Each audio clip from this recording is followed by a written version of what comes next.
In this video, we will dive into the movie The Equaliser 3. We will discuss the movie story, summarize the plot, and explore the cast and characters. Additionally, we will cover the movie's production details and box office performance. Finally, we will provide a review and share some personal reactions. Let's begin with the movie story. In Sicily, a crime lord named Lorenzo Vitale, played by Bruno Bellotta, arrives at his vineyard with his grandson and finds a slew of dead bodies laying anywhere. He goes inside alone and finds three of his men have Robert McHale, played by Denzel Washington, seated with a gun to his head.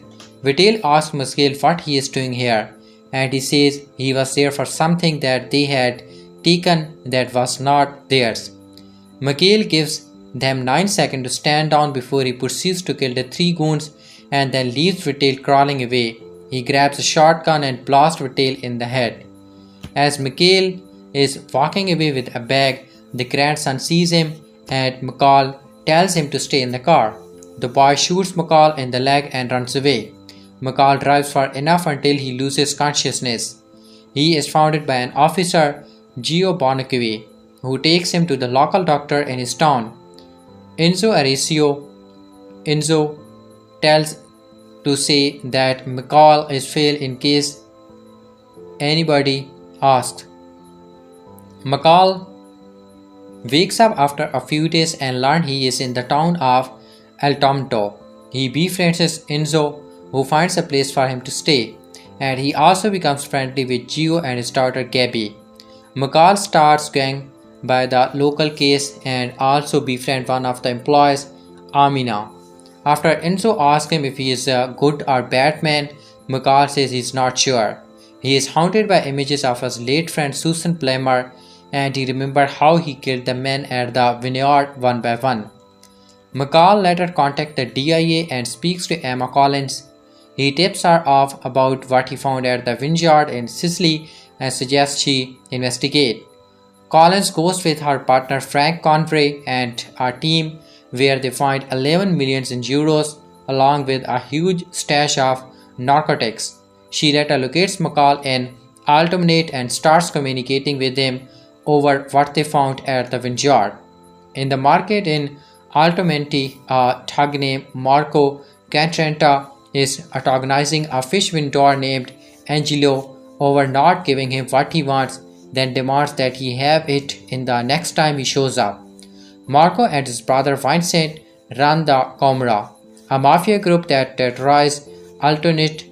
Marco visits Vincent as he is meeting with a couple that refuses to sign over their building so that Vincent may run a hotel.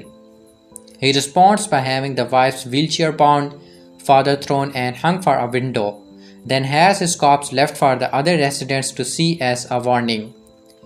Gio gets a phone call saying that Gabby left school early, and when he asks her teacher, he says one of his officers took her. Gio runs home and finds Gabby and his wife Chiara being held captive by Marco and his goons before they proceed to threaten Gio so that he can stay out of their business. At night, McCall sees people running when they hear a bell ringing. Aguilo's shop has been set on fire and he and his wife can only be held back as they watch the shop go up in flames. McCall notices Marco and his goons sitting back watching things and he knows who to go after. Collins sees a news reports of a terrorist attack in Rome believed to be done by Syrian terrorists. Based on what she has learned from McCall, she doesn't believe this was the work of Syrians, even though it was their drugs found at the vineyard. She confides to Conway that she believes this is a part of a bigger plan. Sure enough, Vincent discusses with Marco his plans to take over the entire coast with their own businesses, and the terrorist attacks was part of the plan. Collins also ends up caught near an explosion in the city as an attempt to go near her car. She is alive and hospitalized. Marco goes to restaurants where Gio is having dinner with his family in an attempt to get him to get bars from Smallis. Marco then notices McCall staring at him and he goes to confront him. McCall lets him know clearly what will happen if he does not stop this status against the family. So he grabs Marco's wrist and compresses a nerve in his hand that causes him pain until he gets his goon out of the restaurant. Outside, Marco plans to retaliate, but one of his goons gets run over by a van as the driver has already been killed by McCall. He kills the last goon before fighting Marco, breaking his arm and getting him to stab himself to death. After Vincent learns of his brother's death, he is visited by Chief Brello, who appears to be in league with the Camaro. Brello makes threats which results in Vincent stabbing his hand and then having his goons cut Brello's hand off before sending him to the hospital to get it reattached. Vincent thus plans to get revenge. Vincent and his goons go to Altamont and attack Gio, firing a gun near his ear and threatening to kill him and his family until his brother's murder shows up. McCall comes out and tells Vincent to take him and to leave everyone else alone. Before Vincent can kill McCall, Enzo fires a rifle of his own. The residents then get their phones out and record the villain, forcing them to flee before police arrives. Vincent returns to his compound and begins to make plans to attack Altamont the next day. Unfortunately for them, McCall has found them first and begins to pick them off. Vincent wakes up when one of his goons' blood drips on him from the ceiling before the body crashes through the glass. Vincent tries to run away but ends up knocked out by McCall. When he wakes up, he finds that McCall has given him a lethal dose of the drugs found at the vineyard, giving him a few minutes before his heart gives out. Vincent attempts to run into the street with McCall slowly walking behind him and he ends up hit by a car. The crime lord stumbles a little further before he finally expires. McCall later visits the hospitals where Colin is staying. He admits to her that the real reason he came to Sicily was to retrieve pension money from someone he knew that had it stolen by the criminals. He leaves her with the bag full of money. Collins goes to Boston where the man McCall was talking about lives. He and his wife are emotional and grateful to find that their money has been recovered. When she goes back to work, Collins receives a little black book from McCall on all his personal gathering with a note saying, "Your mother would be so proud of you." Collins then looks at the photograph on her desk, revealing she is Susan's daughter. McCall stays in Altamont and joins them in celebrating the victory of their football team. Now let's talk about the biography of the main cast shortly. Denzel Washington, born December 28, 1954, Mount Vernon, New York, US, is an American actor celebrated for his engaging and powerful performances. Throughout his career, he has been regularly praised by critics, and his consistent success at the box office helped at dispel the outdated perception that African American actors could not draw mainstream white audience. Early life and education. Washington is named after his father, who was a Pentecostal minister in the Church of God in Christ, and his mother, Lisa Washington, was a beautician who owned and operated several salons. His parents divorced when he was 14 years old, and his mother sent him to a military boarding school in upstate New York for high school. Washington enrolled at Fordham University initially as a pre-med major but changed his focus to journalism before deciding to join the theater program, where he had lead role in student production of The Emperor Jones and Othello after graduating with a BA in 1977. Washington pursued further acting studies at the American Controversy Theater in San Francisco, where he stayed for a year before moving back to New York City. He had several successful stage performances in these years, most notably in A Soldier's Play, for which he shared an Obie Award for Distinguished Ensemble Performance in 1982. First year in Hollywood.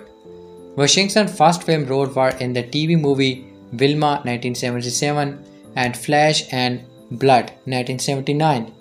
His regular screen debut was in the comedy Carbon Copy 1981. He first began to receive national attention for his work as Dr. Philip Kentler on the popular television drama As Elsewhere 1982 to 88. From the film Cry Freedom 1987, he portrayed South African activist Stephen Biko and received an Academy Award nomination for Best Supporting Actor.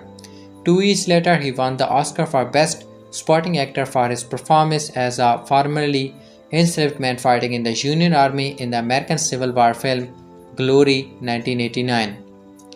Super Stardom, Malcolm X and Training Day. Washington's astonishing skill and range as an actor and his popular appeal as a leading man are firmly established in the 1990s. He gave memorable performances in the romantic comedy Mississippi Masala 1991, the Shakespearean comedy Much Ado About Nothing 1993, alongside Tom Hanks in the cartoons drama Philadelphia 1993, the hard-boiled mystery Devil in a Blue Dress 1995, and the military thrill Crimson Tide 1995. The latter was the first of several popular movies he made with director Tony Scott. During this time, he also frequently worked with director Spike Lee, starring in Amo Better Blues 1990, He Got Game 1998, and most significantly Malcolm X 1992. Portraying the civil rights activist Malcolm X, Washington gave a complex and powerful performance and earned an Academy Award nomination for Best Actor. He received a second Best Actor nomination for his portrayal for boxer Corbin Carter in Norman Jewish The Hurricane 1919. The Training Day 2001, Washington played a corrupt and violent police detective who is assigned a young police officer, Ethan Hawke, to teach. Washington's missing and charismatic performances earned him an Oscar for Best Actor, making him only second African American actor. The first was Sidney Poitier to win the award. After starring in director Jonathan Demme 2004 update of 1962 thriller The Moconium Candidate, Washington redeemed with her Lee for the crime drama Inside Man 2006. He later appeared as a drug kingpin opposite Russell Crowe's determined narcos officer in American Gangster 2007 and as a dispatcher caught in the middle of subway train hijacking in Scars the Taking of film 123 2009. In 2010, Washington started in the post-apocalyptic action drama The Book of Ali and collaborated again with Scott on the action thriller Unstoppable. He subsequently portrayed a rough CIA agent in South Africa in the spy thriller Safe House 2012 before giving an Oscar-nominated performance in The Flight 2012 as a heroic airplane pilot hiding a substance abuse problem. The action comedy Two Guns, in which Washington was cast as a covert drug enforcement operative, allowed in 2013 after playing Robert McCall, a mysterious vigilante in the action thriller The Equaliser 2014. Washington appeared in The Magnificent Seven 2016, the remake of the 1960 classic western. In 2017, he started in Roman J. Style, portrayed as a idealistic Los Angeles lawyer who begins to question his principles. For his performances, Washington received the 8th Oscar nomination for acting. He then reprised his role as Robert McCall in The Equalizer 2 2018. In the crime drama The Little Things 2021, he played a detective hunting a serial killer. Also in 2021, Washington started with Frances McDormand in The Tragedy of Macbeth, Joel conception of the Shakespeare's play. Washington receives an Academy Award nomination for his portrayal of the ritual character. By this time, Washington was frequently being characterized as one of the most important film actors of all time.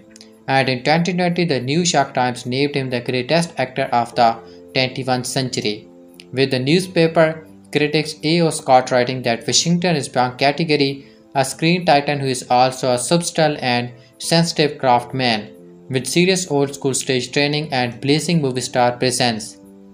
Additionally, Washington directed has appeared in the biographical film At Von Fisher 2002 about a US serviceman with a troubled past and The Great Depart 2007 with counters on the inspirational debate coach at an African American college in 1930s. He also helmed a journal for Jordan 2021, a drama based on a true story about a journalist's romantic relationship with a soldier. His stage work. In addition to his film work, Washington has continued to occasionally act on stage. He made his Broadway debut in 1980 in Ron Miller's Checkmates. In 2005, he started as Brutus in Shakespeare's Julius Caesar. 5 years later, he appeared in the Broadway revival of Agatha Wilson's Fancy, a family drama set in the 1950s that explores issues of identity and racism. For his performance, Washington won a Tony Award in 2010. He later directed and starred in a film adaptation 2006 of the play, and his performances earned him an Oscar nomination. In 2018, he returned to Broadway as Hickey in Eugene Neal, the Iceman Comet. Awards and honors. In 2016, Washington received the Cecil B. DeMille Award, a Golden Globe Award for outstanding contribution to the world of entertainment. He later was awarded the U.S. President Medal of Freedom 2022 by President Joe Biden. Washington married Pauletta Person in 1983 and the couple have 4 children.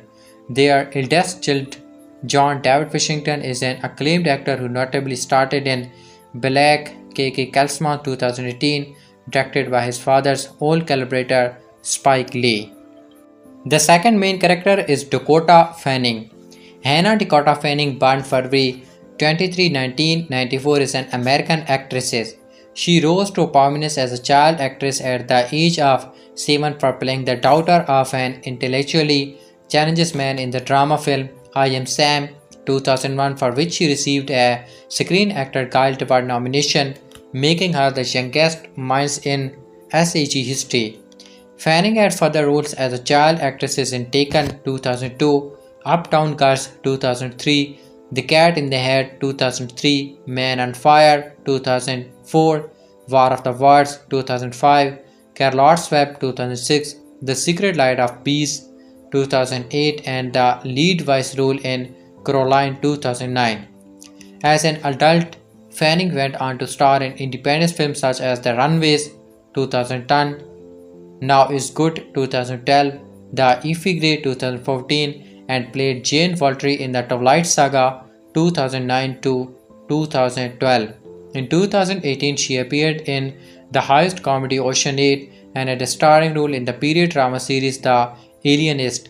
She was since portrayed Spooky Fron in Quantum Tarantino film Once Upon a Time in Hollywood 2019. Susan Ford is the drama series The First Lady 2022 and CIA agent in the Equaliser 3 2023. In 2024, she starred in the thriller miniseries The Perfect Couple and Replay. For the latter, Fanning was nominated for the Pre-Time Emmy Award for Outstanding Supporting Actresses in a Limited or Anthony Series or Movies. Equaliser 3 Review. Equaliser 3 plot is that after being hardly injured, Robert McHale, played by Denzel Washington, is nursed back to health by the friendly inhabitants of a town in southern Italy. When he recovers the Sicilian mafia and terrorizing them, he does what he does best. The review of the movie. I absolutely love The Equaliser. It seems no one is making straightforward action thrills nowadays other than Antoine Fuqua, who has become the greatest master of the genre. Since the last Tony Scott, his movies are taut, efficient, and picked with gruesome R-rated action films. They know precisely what they are, and if this is the final Equaliser film, it is perfectly closes out the only big screen tendency of Denzel Washington carriers. Robert McHale is a perfect character for Denzel. After 70 years old, Washington has the right mix of righteous anger, word-wearing, and kindness to do the character justice. One thing I always loved about the franchise was how faithful it was to the concept of the original TV show, being that McCall was a man doing penance for a lifetime of violence by trying to help those in need. Granted, this helps usually involves yet more violence, but McCall always gave his adversaries a chance to do the right thing and back off, and those he kills really have it coming, making him a righteous avenger. The Equaliser 3 is leaner than the other movies in the franchise, is that this is a more focused mission than the last one saw in the first two movies. It runs only about 100 minutes compared to the other two, which over 2 hours each. The movie began with McCall massacring a fiction of the mafia because they took something that didn't belong to them. We don't actually find out what he was essentially in the first place until the end of the movie. But given that we knew about McCall from the other movies, namely that he'll do whatever it takes to help someone in need, it puts a perfect bow on the franchise. One of the best things about the series is how Washington can convey a lot about McCall's backstory with spelling it out. He is separated and worldly, but he is also a guy that genuinely likes people. He is approachable and friendly, so it makes sense that he would quickly become part of the fabric of the Italian community he finds himself recovering in. Part of the joy of Feka's film in watching McCall interrogate himself with the movie, taking him to embellish the friendly report he builds with a local doctor, the local constable, and a friendly bistro owner. Meanwhile, the movie also offers us a Man on Fire reunion with Dakota Fanning as a CIA analyst McCall plucks out of a menial role to give her a scope on a prominent terror-finding operation involving the mafia. Fanning and Washington Tell have great chemistry with her once again playing a pseudo-doctor figure. However, the relationship has an interesting balance now that she is an adult with her own motivations. Fuqua always done a skillful job balancing character beats and carnage in these Equaliser films, and he certainly doesn't skip on violence. Indeed, this is likely the most gruesome of the series to date, with McCall dispatching his opponents in ways that makes him almost more of a slasher than an action hero. I feel like McCall could go up against Jason or Freddy Krueger at the point and come out on top as far as gore and kill counts go. Once again, Washington McCall goes for speed and efficiency using whatever weapon he has handy.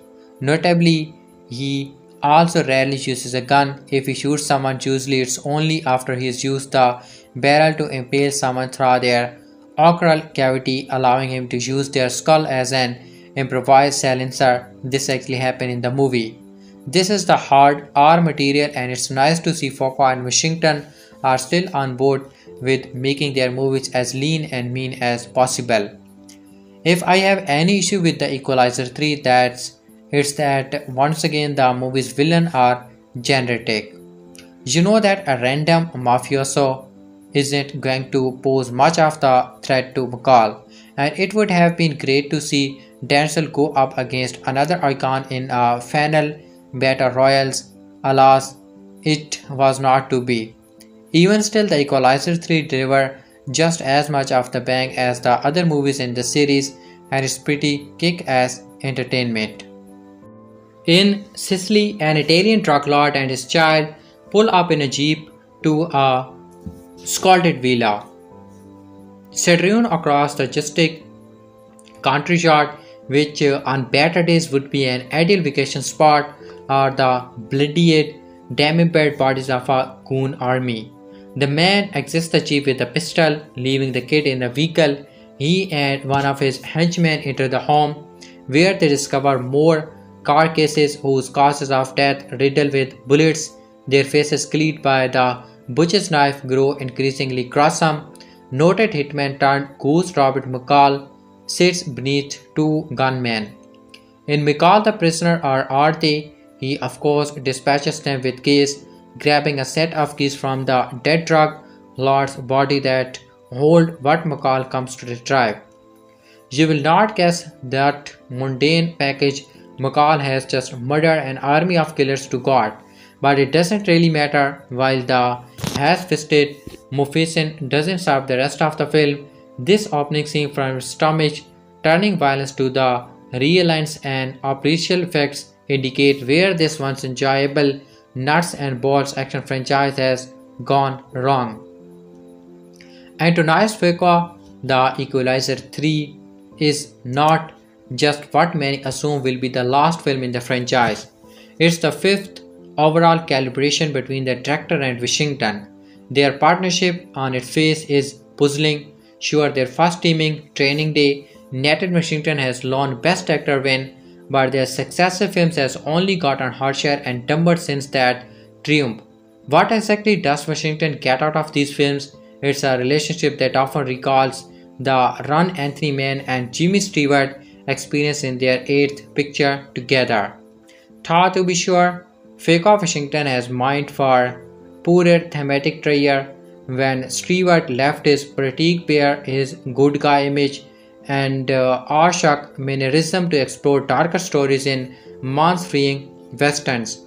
You can tell Washington gets the same player here, not caring if the audience experience the same adventurous sensation he does.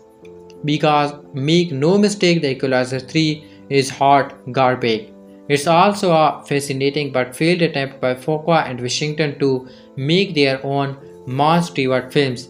Consider how the Western genre stains this picture.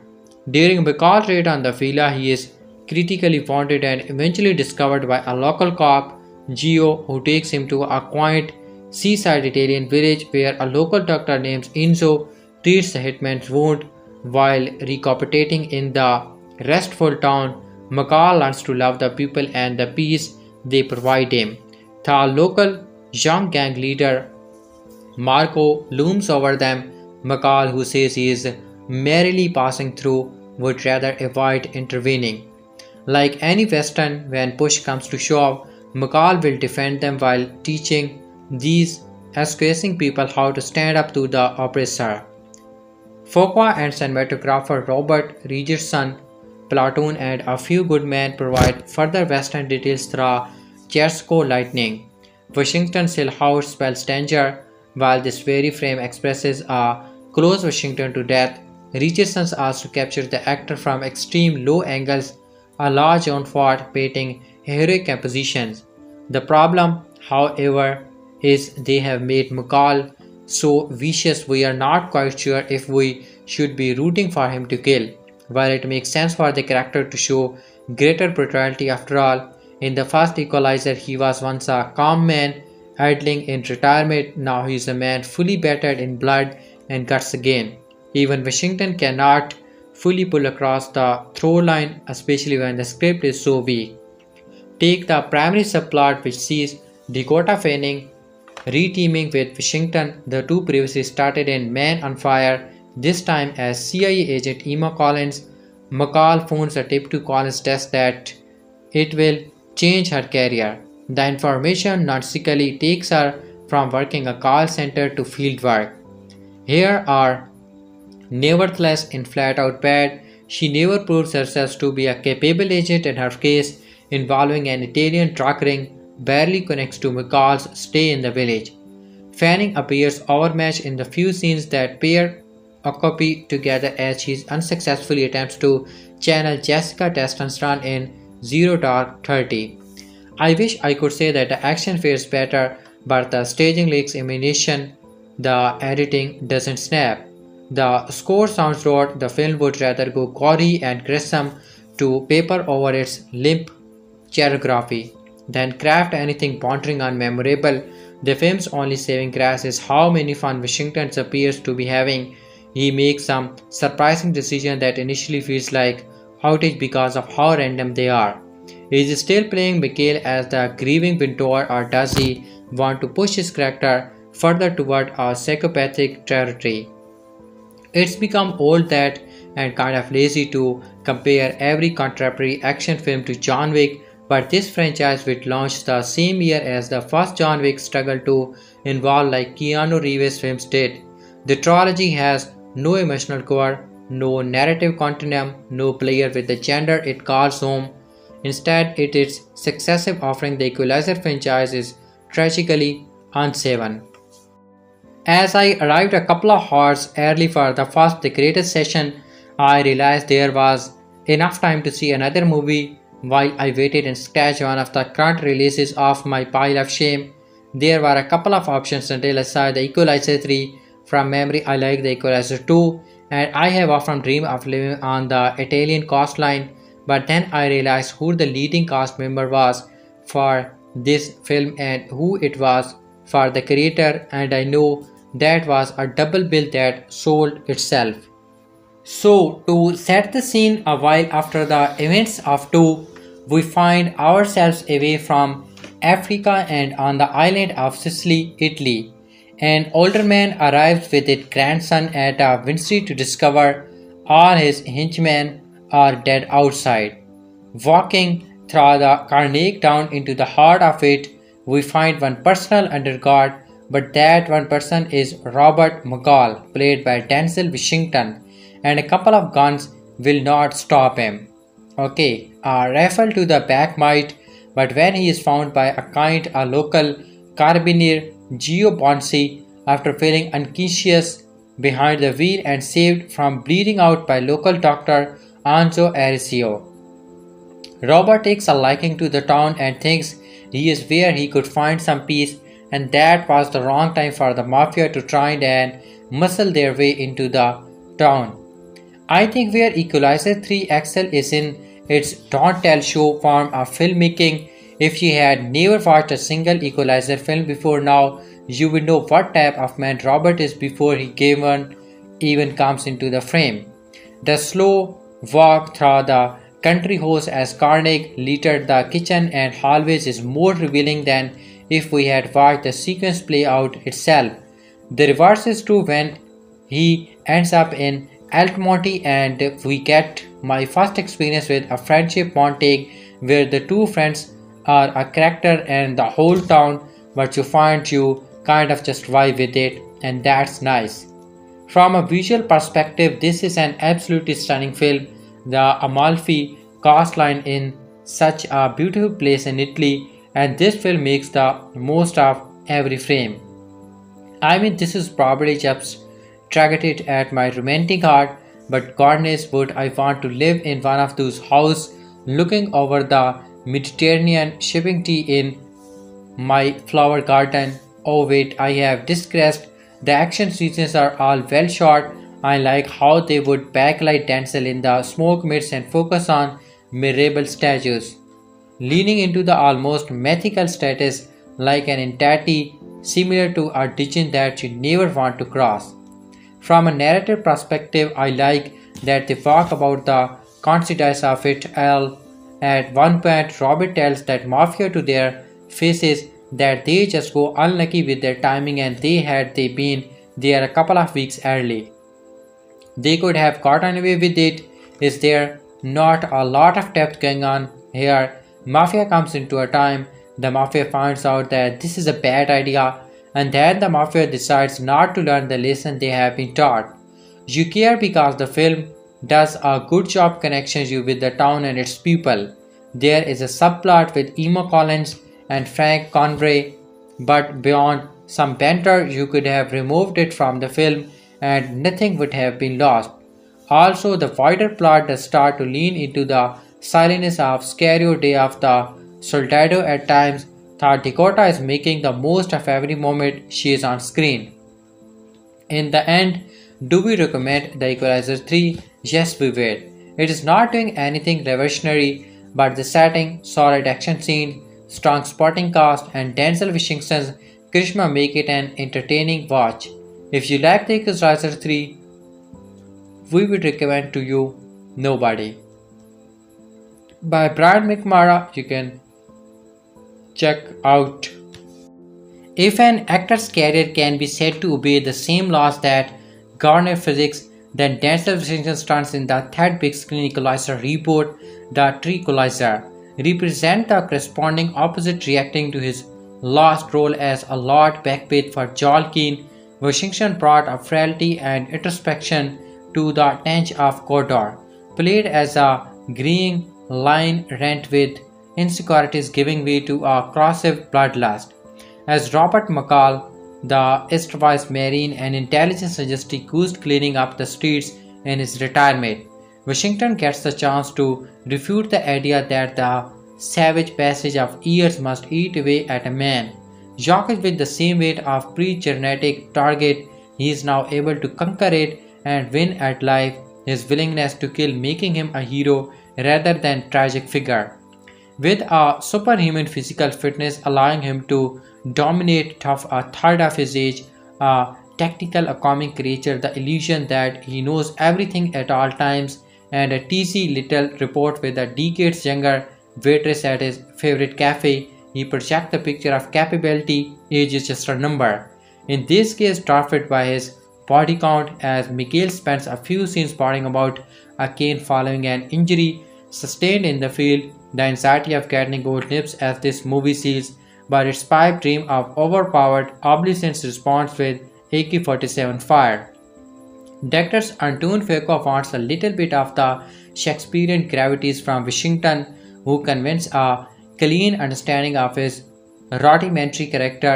He does bad things for good reasons, meting out punishment only to those who deserve it and feeling duly guilty for his dirty work afterwards.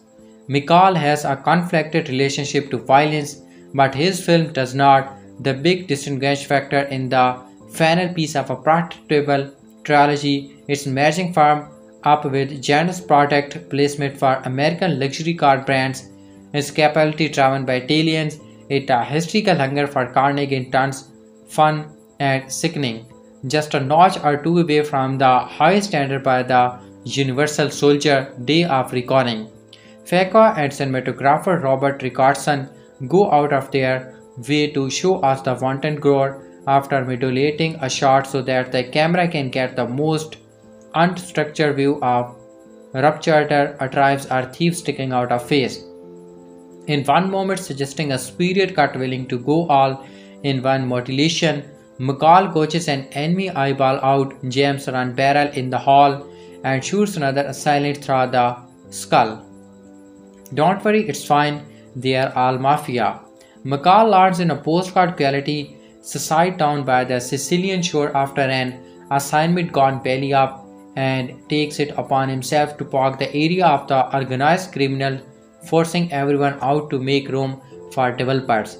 He finds his charming helmet worth fighting for, with its simple, poor-hearted residents seemingly plucked from the rose-housed romanticism of cinema prezzo.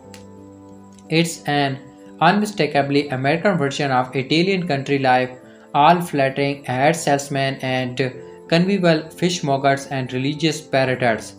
The eccentric 1,000-year-old church setting atop a hill, the climb to which becomes a lumbering metaphor of perseverance and progress, also introduce the Catholic inquiry that will be learned on and in climax posturing towards contemplation of sin. Ultimately, the films adopt a you gonna do position on the matter. Mikhail gives and gets a hand from a CIA Rocky. Her chemistry with Washington not so changed since then Man on Fire in 2004, who asked how he picked her for an operative while dressed exactly like Jessica Christian in Zero Dark Thursday. The script contained a lot of boneheadedness along those lines, only some of it's amusing. One cannot help but smack their gums as a target of La Cosa Nostra says into her phone that she'll call right back as soon as she gets into her car. But talks of enemies Middle East terrorist peddling a jihad drug Optimine leaves a sour taste and hints at the deeper vein of conservatism constant in series of all about enforcing order by any means necessary. For R. Mikhail's priority, his old-fashioned values of neatness and politeness always triumph over the impurities of the younger generation, humbled by a schooling at the growth-wielding hands of their elder. When he takes a break from glowering, Washington appears to be having a good time with the occasional wisecrack, as well he should.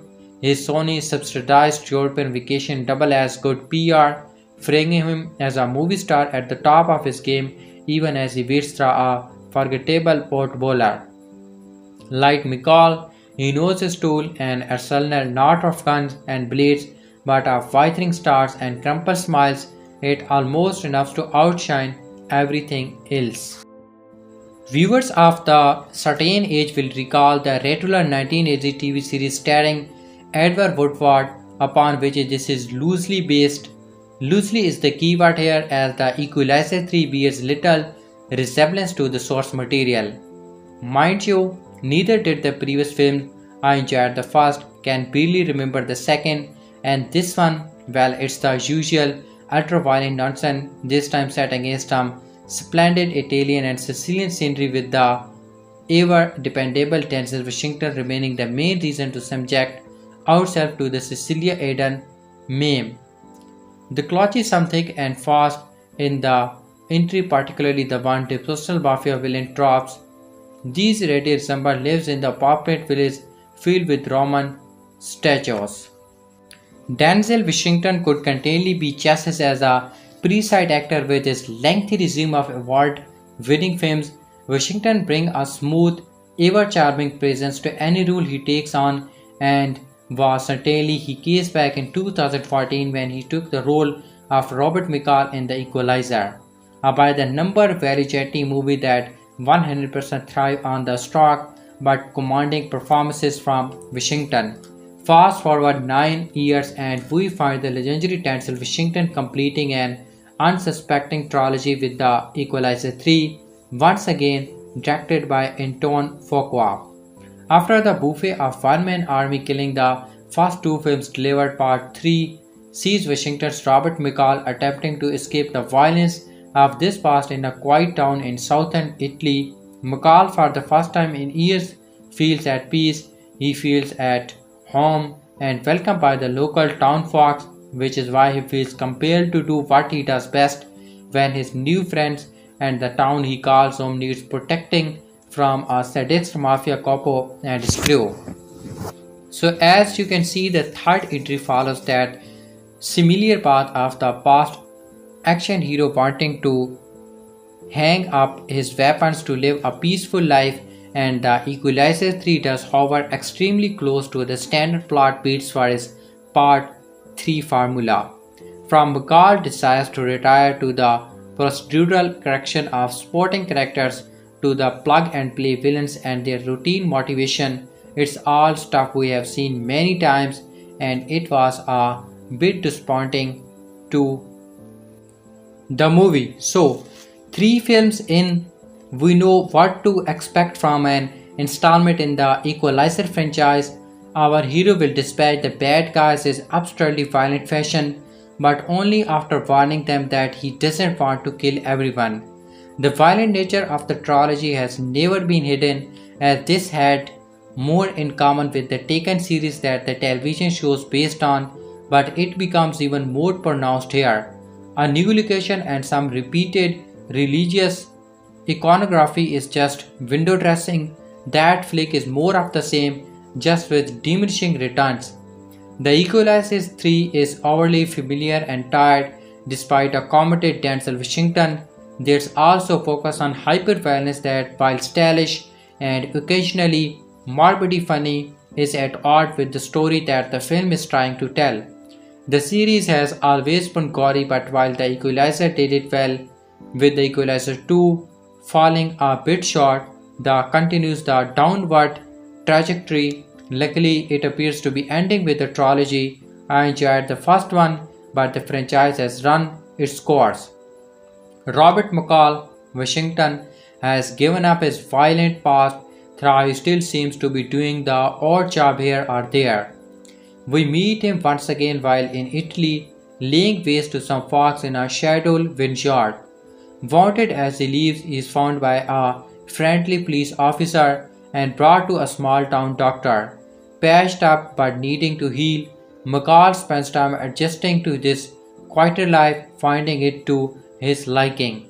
In short order, the town has essentially adopted him, as they are all impossibly nice people and see the good in him, ignoring what he may have done previously.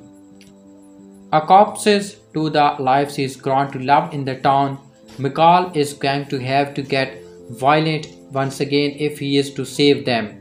You see, the mafia has decided that this is where they want to take over. Normally, nothing would stand in their way. Of course, they didn't count on them. Soon, mob boss Vincent Quanta wants McCall dead. He clearly does know who he is up against. While that vendetta is brewing, government agent Emma Collins is snooping around, trapped by McCall about some illegal drugs, but curious about who he is. It's all eventually comes together, thought in a completely predictable manners. Denzel Washington treats with this pretty seriously, arguably more seriously than the material deserves. He is comfortable with the character being older and wounded for part of the film, which is an interesting change of pace. Of course, once the killing starts, he is a superhero able to do anything and everything the movie requires. It doesn't ask much of him, but Washington candidly doesn't phone the role in. Andrew Sardizo is a one-note villain, while Dakota Fanning is mostly watched. Supporting players include the aforementioned Remy Gron as well as Figino Mostrandia alongside David Dinman, Andrea Tantido, Daniel Prawn, Gia Scartlow, and more. Director Eton Foka cannot resist going over the top here. The writer Richard Wing is along for the ride as well. Foka and Wing want this to be an examination of peace, but fill it with such violence that the massage never fits comfortably. Wang's spread is too thin when it comes to the character, too jumped when it comes to reason why anything happens, and not really concerned enough with doing anything new. Fuqua has a comfort with Denzel Washington, but despite some interesting cinematography from Robert Richardson, does nothing new here. McCall is a killing machine, glitch and all, rinse and repeat. The Equaliser 3 brings this series to an end with a continued mixed bags.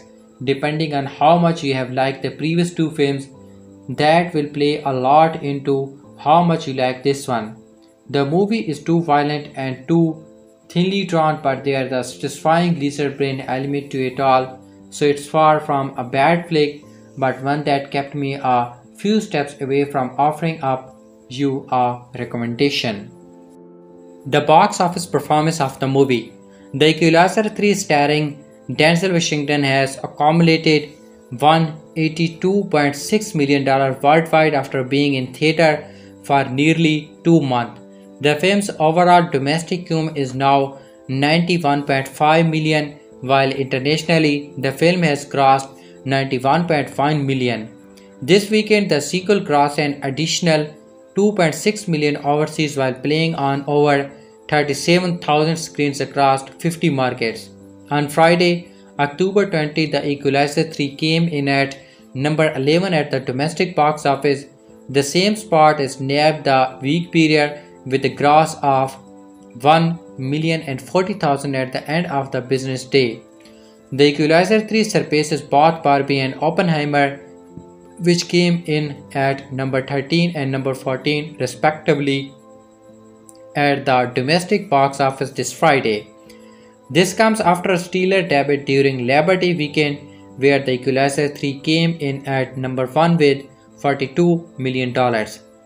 The Equalizer 3 is performing impressively when you consider the fact it's been out for almost 2 months and is already available on digital. However, the box office crown goes to Taylor Swift, the Eras Tour, which is still holding on to the number 1 spot, pulling in $10.4 million domestically on Friday alone. Martin Scott's Killer of the Flower Moon debuted at number 2, pulling it over $9 million on its first day in theater. Who stars in The Equalizer 3? The Equalizer 3 follows Washington Roberts McCall as he tries to protect his newfound chosen family in southern Italy from mafia bosses. The film is directed by Antoine Fuqua from a script by Richard Wing. In addition to Washington, the sequel stars Dakota Fanning, Agina Mastrinda, and David Dinman. The Equalizer 3 has a reported budget of $70 million, making the movie fairly profitable. The film is rated R for strong bloody violence and some language and clock in at an hour and 49 minutes. The first film in the franchise was released in 2014, while a sequel, The Equalizer 2, was released in 2018. The Equalizer film franchise is based on the famed series from the 80s of the same name, created by Michael Sloan and Richard Linden.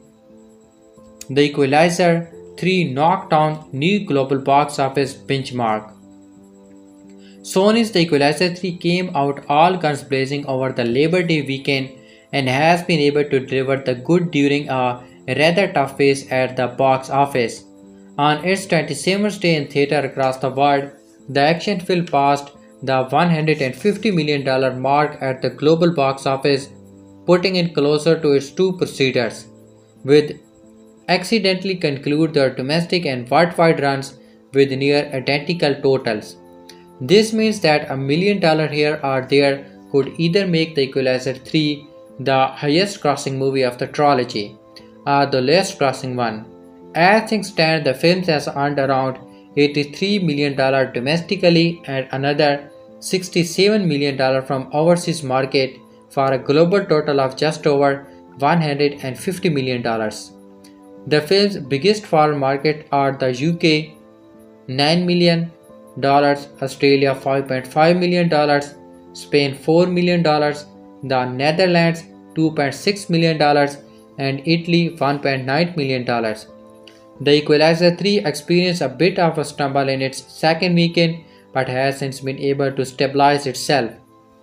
By comparison, 2014's The Equalizer grossed $101 million domestically and $192 million worldwide, while The Equalizer 2, released 4 years later, concludes its domestic run with $102 million and grossed $191 million globally. Each of the three films in the series has been directed by Antoine Fuqua and stars Denzel Washington. The duo most famously collaborated on 2001 Training Day, which earned Washington his second acting Oscar. The movie provided some hope in a disappointing September. The Equalizer movies, which are loosely based on the 80s television series of the same name, established Washington as an older action star after a career dominated mostly by dramatic roles. It's similar to how the Taken trilogy gave Liam Neeson's career a new lease on life in the late 2000s. Over the past decade or so, Washington has quietly proven himself to be among the last dominating American movie stars, someone who is capable of opening a film despite not being allowed to promote it.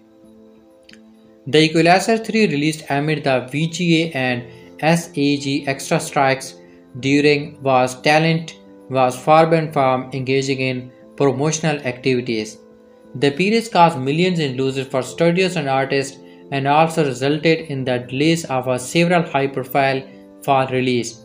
Overall, the month of September was a noticeable letdown from the record highs of the summer movie season, but The Equalizer 3 and The Nun 2 kept the ticket counter striking.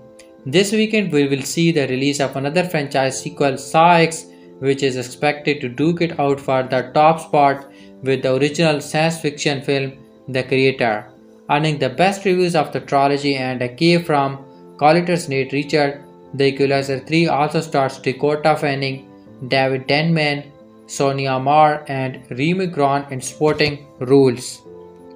The Equalizer 3 has just passed a significant milestone at the global box office following its second weekend in theaters. Directed once again by Antoine Fuqua, the third film in the hit franchise sees Denzel Washington returns as retired government assassin Robert McCall. The new movie, which serves as Washington's last as the character, features McCall facing off against the mafia in southern Italy in order to protect people he cares about. Now, per the numbers, The Equalizer 3's box office has grossed $100 million worldwide in its second weekend, with a total global haul of $107.6 million. This total comprised $61.8 million domestically and $45.8 million from international territories. The crossing of this new milestone is despite a somewhat disappointing 65% drop in its second weekend, with 218's The Equalizer 2 by comparison featuring at 61% drop. How much does The Equalizer 3 needs to be successful? The first film in Fuqua's trilogy ended its run with $192.9 million earned worldwide, and the second was not far behind at just over 190.3 million dollar. Considering the film's budget were $55 million and $77 million respectively, both represented success for Sony Pictures. The Equalizer 3's budget is estimated to be round about $70 million, which puts its threshold for success lower than its producers. A general rule of thumb is that after theater cuts, back end points, and marketing costs are factored in, a movie generally needs to make around twice its budget back before it becomes profitable. The Equalizer 3 then needs to earn around $140 million to break even, but this number could be higher or lower depending on a number of factors. It's still early days, but considering its performances thus far, Fake's latest sequel is very likely to be a success of Sony. The Equalizer 3's Rotten Tomato audience score as of this writing sits at an impressive 94%, meaning, like its producers, the film has been popular with audience. It remains to be seen whether the Equalizer 3's total box office will end up around the first two, but next weekend's performance will be a strong indicator as to how well the film will hold up over the next few weeks. Pretty straightforward end of the summer with Sony Eagle Pictures escape artist. The Equalizer 3 is still on track for a $42 million plus 4-day opening, second best ever of the holiday after Shang-Chi $94 million. No melodrama like last weekend when Sony was stuffing substantial advance preview into Friday and driving Warner Bros. Crazy. Boy, that was fun. However, expect other studios to emulate a practice like that again, not that it was extremely novel. Sony will have another Labor Day opening record for the books next year when they finally debuted their Venomverse title, Kraven the Hunter, which was officially scheduled to debut this year during the first weekend of October. While there will be business today for movies, it will fall off by around 30% from Sunday's take-off for most movies. Sunday was pretty good with most movies seeing single-digit % spikes over Saturday or even results.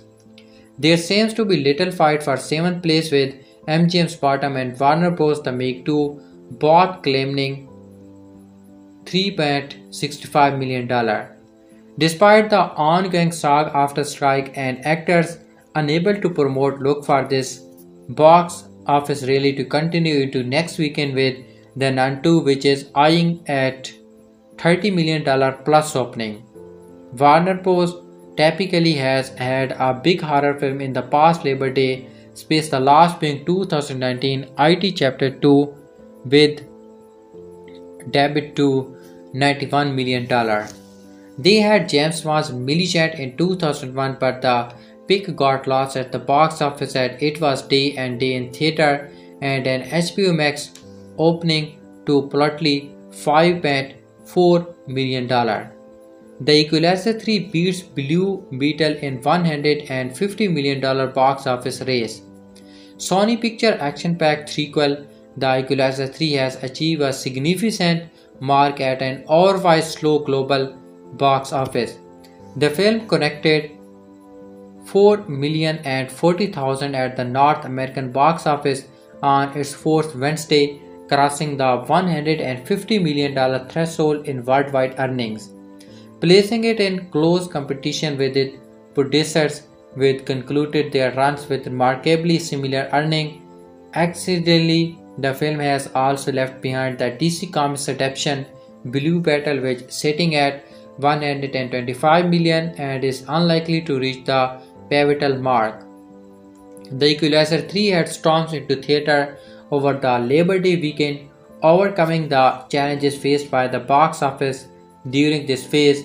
As it stands, the film has amassed around $43 million domestically and an additional $67 million from international markets, which conclude the UK with $9 million, Australia with $5.5, Spain with $4, the Netherlands with $2.6 million, and Italy with $1.9 million. The Equalizer 3 faced a minor setback in its second weekend but swiftly regained its momentum. Made on a budget of $70 million, the film also broke even and is headed to earn a decent profit.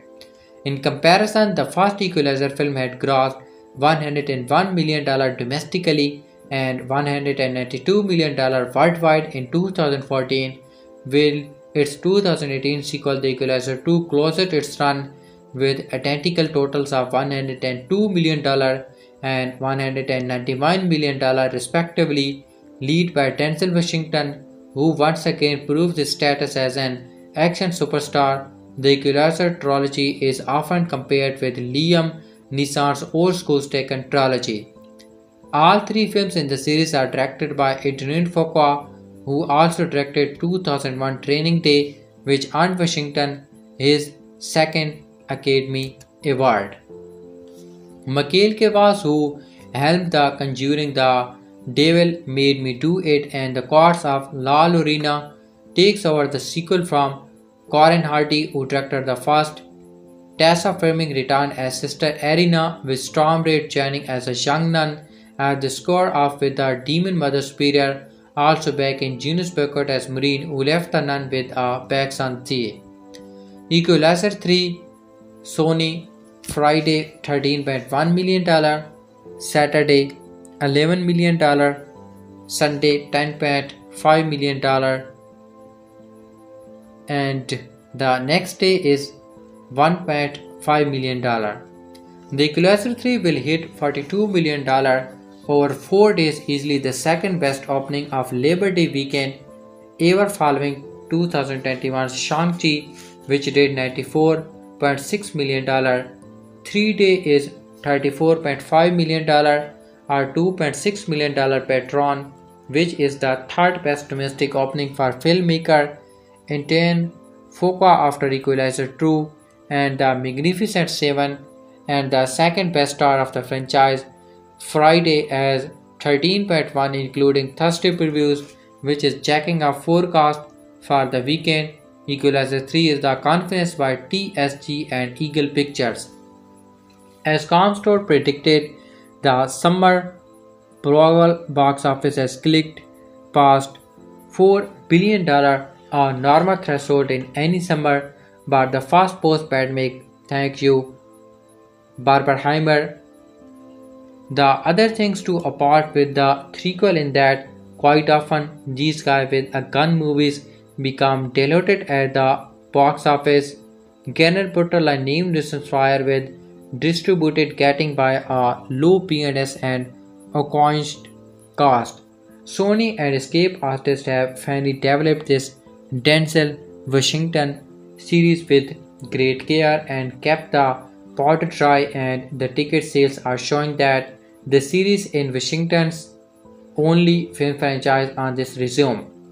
It's not about shoots, aim-ups and Equalizer movie, rather the anxiety of the character Robert McHale, who the 2x Oscar-winning adores playing. The full cast and crew of the movie The Equalizer 3. The movie is directed by Adrien Fuqua. Writing credit goes to Richard Wink, Michael Sloan, Richard Lindame. Cast: Denzel Washington as Robert McHale, Dakota Fanning as Emma Collins, Iguna Mastindria as Georgia Bonucci, David Denman as Frank Conray, Gia Scalaro as Amina, Remo Groni as Dr. Enzo, Adria Scardizo as Vincent Coranta, Andia Totero as Marco Quenta, Daniel Prone as Angelo, Zakaria Hamza as Khalid, Minola Tesquito as Camrela, Dia Lanzaro as Gabriela, Sonia Amar as Chaira Bnucci, Alessandro Pace as Viking, Nicola Fava as Marco Stug, Alexandro as Marco Stug, Adolfo Milota as Chief Brela, Nicola Soni as Stefano, Bruno Bilota as Lorenzo Vitale,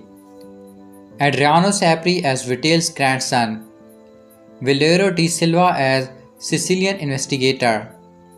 Giapiero Ritoli as Bretla lieutenant. Isabella del Monac as Tratlia server. Salvatore Rocco as Vincent Mann. Daniel Ornatelli as new reporter.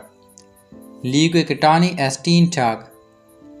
Giovanni Tomita as Hartman at Vandry. Gioli Sicilia as Hartman at Vandry. Marta Zeffoli as teacher.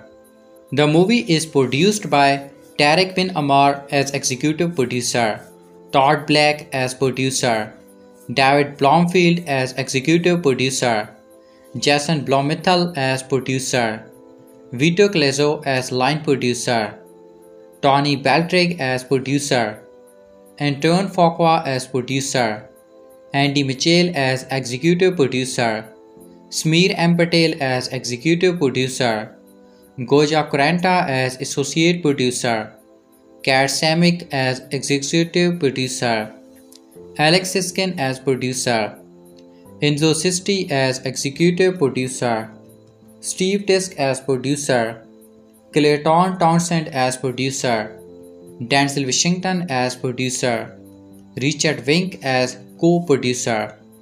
Music by Marcelo Zervos.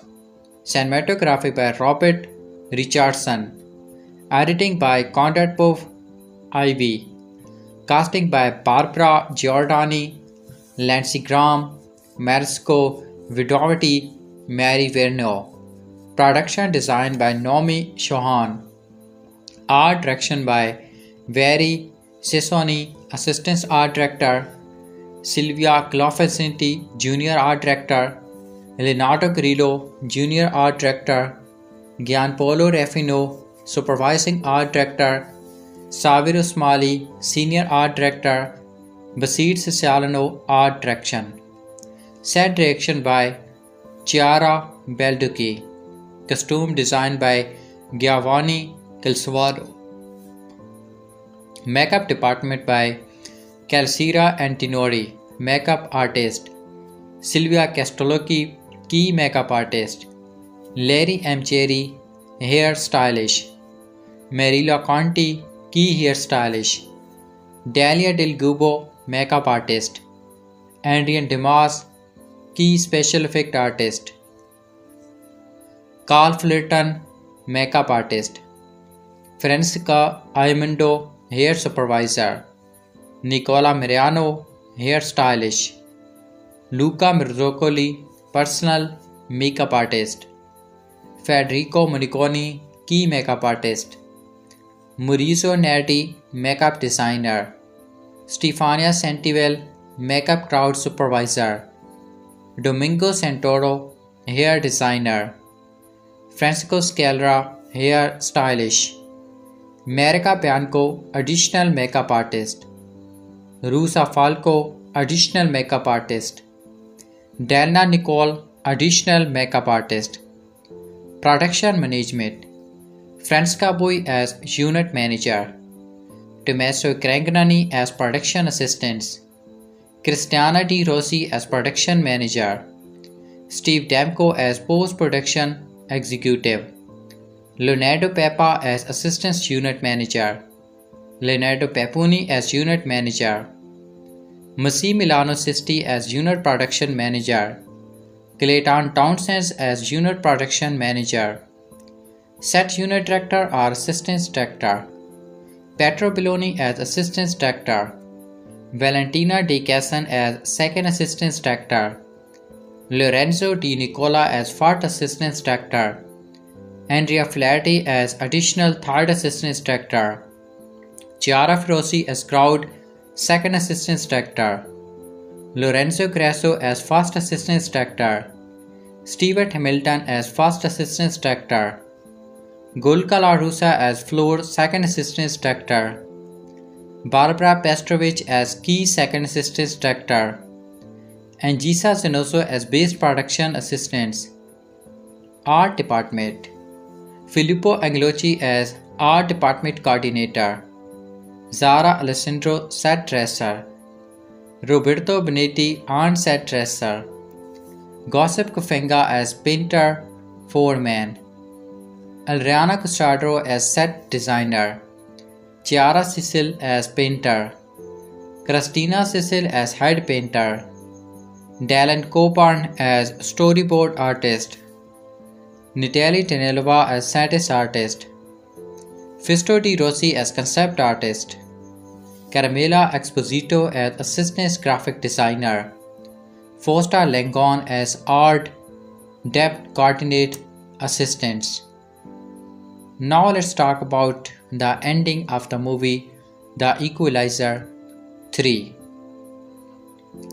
Enoka Foca's vigilant action thrill The Equaliser 3 has finally debuted on Netflix. The Equaliser 3 ending explained. The Equaliser 3 ending closed on an interesting note for Denzel Washington's McCall, which appears to be the final chapter for his take on the character. The third Equaliser opened with former DIA officer Robert McCall being wounded after wiping out a Sicilian mob case. He is soon taken in by the locals at a seaside village called Altamonte, who come to treat him as one of their own while he recovers. Unfortunately, the village locals are being threatened by mafia outfit the Camaro. After they push the violence too far, McCall is forced to push back with equal effect. A subplot also sees McCall adding CIA agent Emma Collins, giving her information about designer trucks that were being shipped from the mob base he raided. It turns out the Camaro themselves are in league with terrorists, and after McCall kills the brother of mafia thief Vincent, the two men are set for a final showdown. In the end, McCall kills Vincent and his men in a violent home invasion, and injured Collins gets a promotion, and McCall appears to have fairly found peace as he decided to stay in the village. Does Robert McCall die in The Equaliser 3? Denzel Washington's character is put in harm's way throughout the entire action movie. The Robert McCall does not die in The Equaliser 3 by the time the credit rolls. The movie initially looked like this could be a possibility by having him be shot in the back after the opening sequence, which leaves his health in a critical state. It is only after being operated on by a local that McCall proves to be stable. The film ultimately elects to leave Washington's hero alive to give him a happy ending, or leave the door open for a sequel instead of counting him among everyone who dies in The Equaliser 3. Is Denzel Washington Robert McCall really retired? A big theme of The Equaliser 3 is the idea that people end up there they are supposed to be, and by the end of the third entry, McCall appears to have found where he belongs. The sequel represents a darker take on the character, who is seemingly still reeling from the death of best friend Susan during the second film and his betrayal by former colleagues. McCall is more sadistic and brutal in the way he dispatches few and seems intent on inflicting pain first. However, he finds his humanity once again when the villagers take him in and treats him with kindness. After killing Vincent, he heads back to Almonte and is last seen beaming as he takes part in a village celebration. Having just gifted his black book to Collins, it appears McCall has truly given up the vigilante life. The Equaliser 3's ending gives no hint of a further sequel, and if it is truly in the last installment, it's a nice note to leave the character on. Why McCall commented the Equaliser 3 opening may scare.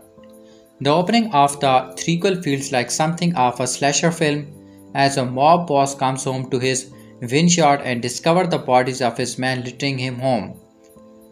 His remaining henchmen confront McCall in a cellar, but of course the latter easily comes out on top and kills them all. Before this, McCall hits the reason he is there in because they took something that did not belong to them, and afterward he's seen with the mystery backpack. It's only in the final scene that he reveals to Collins what's inside. McCall explained that this mob stronghold also took part in cybercrime and that they stole the pension of a retired man in Boston. Mikal gave the pension guy, Drake there, a ride in a light on time, a knob in his Equaliser 2 sidekick, and he came to Italy with the sole intent of giving the man his 3,060,000 back. Colin doesn't understand why McCall go to such length to help a total stranger, but when she later hands over the bag and watches the joy he recovers money brings to the man and his wife, he gets sad. What the Chamorro want with the village? The Equalizer 3 doesn't give much depth to its antagonists, who are depicted as almost cartoonish evil. Their various crimes include hanging an old man from a window and later cutting off the hand of a subordinate. They collect protection money from many of the stores in Altamonte, but Vincent has larger plans in mind for this little paradise. He wants to build resorts and casinos for tourists, and that will involve pushing the population out given the kindness with which he is being treated by the people. Mikal makes it clear that it is not going to happen. The jihad truck explained. Another major subplot in Equalizer 3 involves Colin looking into shipments of drugs that were being sent from inside wine bottles at the vineyard Mikal raided. This is an empty mine dubbed the jihad drug, which is being sold by Syrian terrorists to fund their activities. Of course, it turns out the camera is buying the drug and thus directly funding terrorism, which is why Mikal gets the CIA involved. Mikal gives Ventus a taste of his own medicine in the ending and forces him a fatal dose of these pills.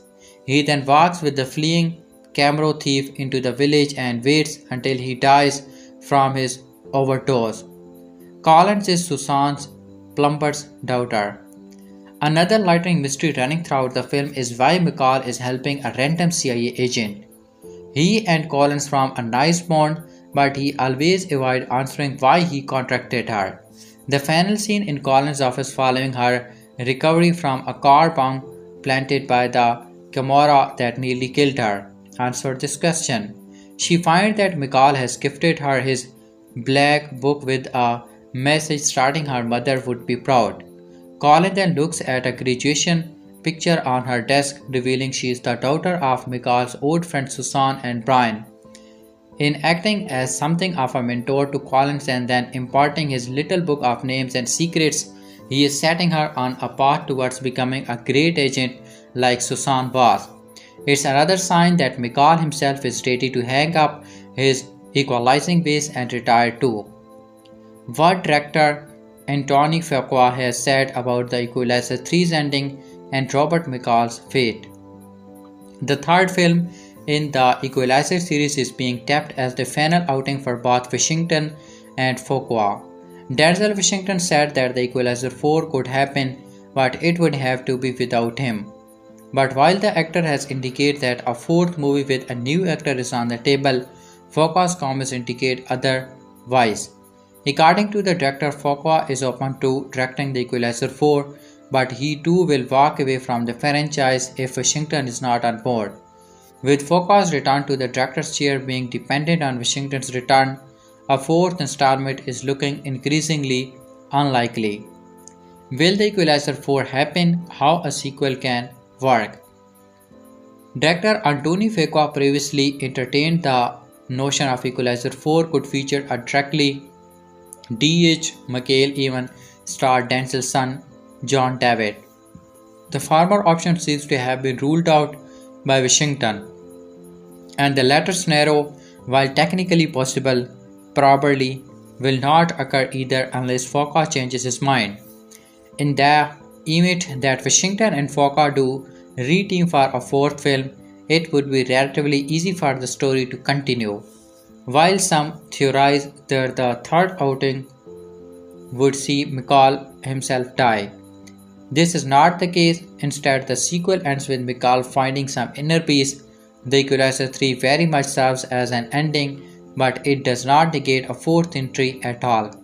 Another sequel could simply pick up with Mikal on another mission of vengeance and simply explain that retirement didn't suit him.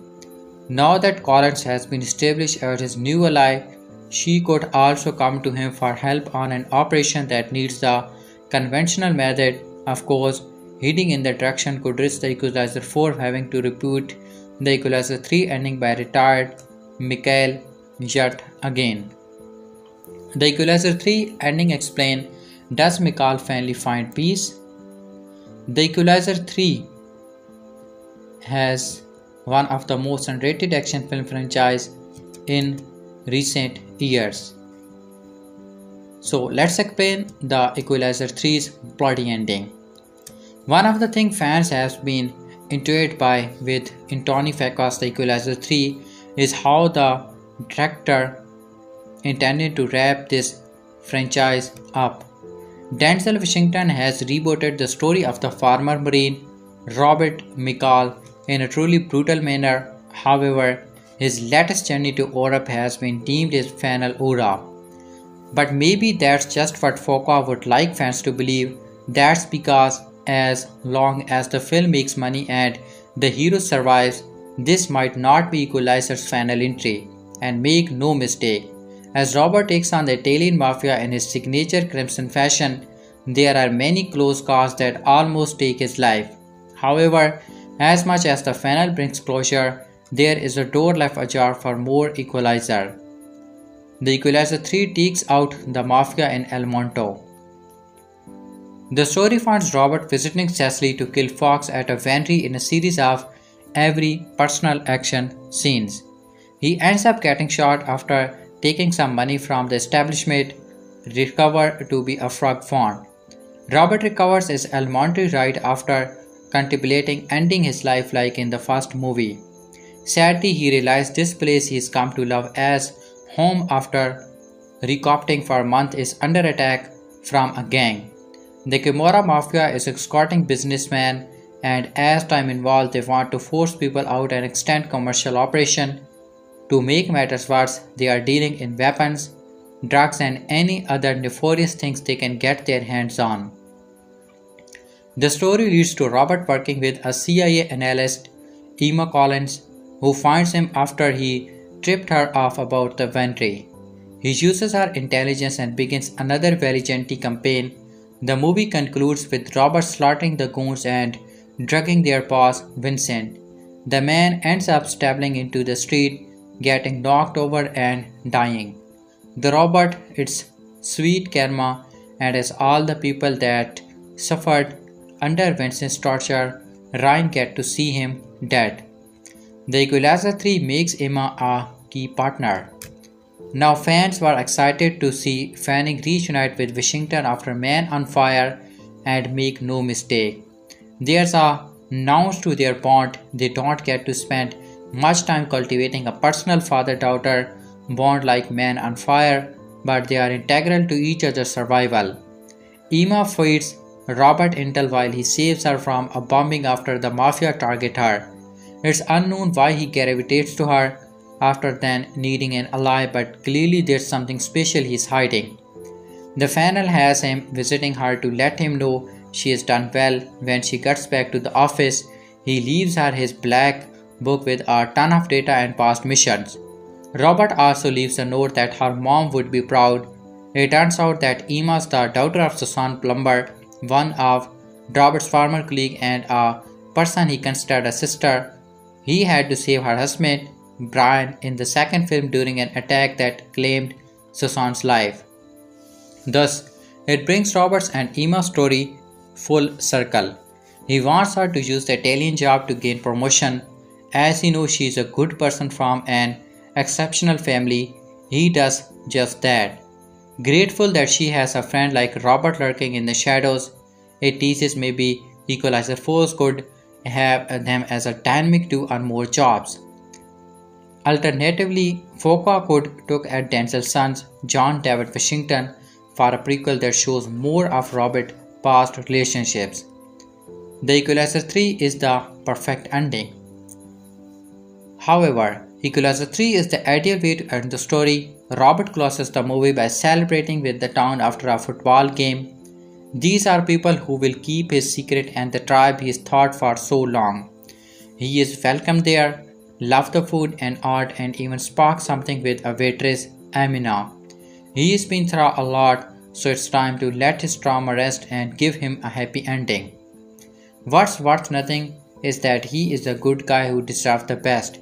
He is often wrestled with this after his days in the Marines, but Emma can testify as he confirms the money he took from the Venry was cash stolen from a man there in Equaliser 2. Fans will remember Robert, while working as a cab driver, found a door got the entire pension stolen online. A plot thread that was not picked up, well, it is now as the Italian hack the dares, and it's why the vigilante ends up the Venry to recover their money. Emma returns to the US and disperses the funds of the records. She cannot reveal who got the money back but is bummed to see the dares made whole again. To that point, that's who Robert is, a man about second chances and who has redeemed himself. Ultimately, it's why he is best set in Italy, living out his untormented in a bubbly of life, love and a culture that he wants to call his own. It is idealistic. Sure it is, but Robert has more than paid off his debt. The only red in his ledger is now the blood of criminals, but life is done now. Tha. Emma knows that he belongs in a region of peace after his own government weaponized him and unleashed him as a tool for war. It's what her mom would want. Clearly, Emma's proud of Robert, the same way Susan would be, and it is glad knowing Robert can finally walk away, rest and enjoy a whole new world in Altamonte. The original 1985 TV series The Equaliser, starring Edward Woodward, was part of a notable trend in the television from the 70s and 80s. Multiple shows at the time was about dangerous, mysterious, lawless drifters who travel from town to town seeking logistics and applying violence there it might be needed. The trend includes shows like Kung Fu, The Game Person, The A-Team, The Incredible Hulk, and A Little Like Renegade. Robert McCall was an ex-military man who had a talent for finding people in distress and helping them violently as the situation required. In 2014, filmmaker Andy Foucault adapted The Equaliser to the big screen, casting Denzel Washington in the role of Robert McCall. In the movie, McCall was steelier, more stone-faced and more serious. He was adept at violence action and motivated by an unflagging sense of righteousness. He was the bully's willing to outshoot any bad guy who was taking advantage of those weaker than him. The film was enough of a hit to warrant two sequels, with The Equalizer 3 opening to all audiences on September 1, 2023. As the beginning of part 3, McCall gets a shot in the back. He'll spend the bulk of the film recovering, and it's during his recovery that the real theme of The Equalizer 3 will come to light and the arc of McCall will become clear. All the killer ever wanted was peace. Catching up with The Equalizer 2 first. So, it was in The Equalizer 2 that McCall's true calling come to light. He was a vigilante, yes, but more than anything, he fought for justice in his community. He was handy with gun and eager to murder mob bosses, but he also cleaned crafty of his tentmen and encouraged a local at-risk youth to read to Sidney Coster. McCall was a drifting murderer but also freelance civis planner.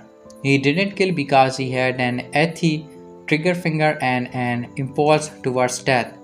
He killed those who prevented the world from being a peaceful place. Because McCall is played by Denzel Washington, perhaps the best actor of his generation, audience can appreciate him as a force for righteousness and not just some ultra-cool murderous blowhard like most action heroes. McCall doesn't care about being cool, he cares about, well, equitable justice. What he seeks, then, is a community that violence cannot infiltrate. He seeks place. In The Equalizer 3, McCall finds himself in Sicily, taking out some shot of local drug lord. It is when he is exiting a building full of cops that McCall will be shot. He is taken to the local doctor and allowed to crash at his house, no questions asked. Using a cane and moving slowly, Mikhail begins to explore the small, peaceful helmet and finds life to be simple, quiet, and kind. The food is amazing, and the tea is superb. He even may have a potential love interest in the form of waitress Amina. This we can see on Mikhail's face might be where he needs to be. When the local mafia begins stirring up trouble, there's more at stake than merely shooting bad guys, there's a retirement to protect. Washington is 68 years old and McCall is not the type of superhero to keep fighting until he is inevitably killed. He clearly wants a peaceful community that he can rest in as he grows old. This small Sicilian village is his home. The local embrace Roberto, their new transplant, but the mafia has other plans. They want to buy out local business by violence force so that they can transform for part of this island into casinos and resorts. When the evil Vincent begins roughing by the local policeman and burning down the fishmonger's shop, Mikhail has no choice but to strike back. When he wounds Seals, Mikhail proceeds to waste all the mob guys who wander into the field of version. Mikhail speaks out loud about what he wants to do. Retired peacefully, he even notes that Sicily is the only place he's ever felt that he could be peaceful. Killing the mob guys in his final act of violent ruthlessness before he can settle into a life of seaside bliss. The motivation to retire makes Mikhail far more interesting than most superheroes. Because superhero stories tend to extend indefinitely, no hero is permitted to have a third act. They must fight and fight and fight for bang the point when vigilante justice feels like a healthy lifestyle. Most superheroes have no ultimate goal in mind other than to punch criminals or kill invading aliens. So long as there is a steady stream of villains, the fighting will continue. The world is never improved and a superhero soon only knows how to be violent. So, the Equalizer 3, Mikhail Contenti knows how to be violent, but he's human too, and human wants to achieve their goals for retiring peacefully. The Equalizer 3 permits that much. Another jungle might be even larger and more profound. However, Mikhail is more or less a superhero, and superheroes, as mentioned, are rarely permitted to retire. Being a superhero means a lifelong commitment to being a member of a freelance military that deals with all problems by punching, kicking, shooting, or firing laser blast. If a superhero does have an end game, it's to rid the world of all evil, right? To capture so many criminals and murder so many marauding aliens that the tide will eventually ebb. Somebody is a hero's idea world. Crime will be at an end and Ethiopia will have been reached. Perhaps in taking out two Italian crime syndicates over the course of one movie, Mikhail has finally equalized the world. Justice has been served. The Equalizer 3 is not merely an intimate story about Mikhail retiring and living in peace. Maybe his actions have finally actually provided world peace. It would be interesting to know if the rest of the world has now free of crime and vanished after Mikhail had spent so many years murdering bad guys. Vengeance is a thing of the past, drugs were all seized, and Mikhail can retire not merely to be peaceful village but to a peaceful planet.